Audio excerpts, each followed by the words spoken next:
కూటమి ప్రభుత్వ పాలనలో రాష్ట్రం అభివృద్ధి బాటలో పయనిస్తోందని బీసీ సంక్షేమ శాఖ మంత్రి సవిత అన్నారు. సత్యసాయి జిల్లా పెనుకొండలో మంత్రి పర్యటించారు. ఎన్టీఆర్ కూడలి నుంచి అంబేద్కర్ కూడలి వరకు రోడ్డు మధ్యలో డివైడర్పై మొక్కలు నాటారు. ప్రభుత్వ జూనియర్ కళాశాల మైదానంలో వాకింగ్ ట్రాక్ ఏర్పాటుకు స్థలం పరిశీలించారు.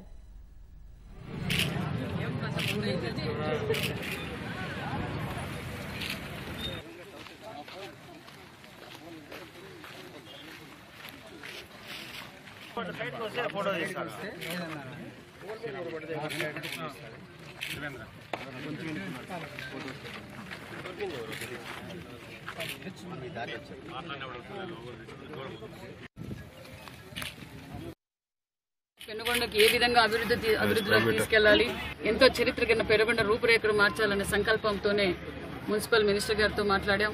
అదేవిధంగా ఆయన కూడా కొంచెం నిధులు కూడా కేటాయించారు. అదేవిధంగా డివైడర్ మధ్యలో ప్లాంటేషన్, ఓ పక్క లైటింగ్, ఒక పక్క కాలేజీ జూనియర్ కాలేజీ గ్రౌండ్ కూడా అభివృద్ధి చేయాలని సంకల్పంతోనే ఈరోజు ఇక్కడ కూడా ఇచ్చాం.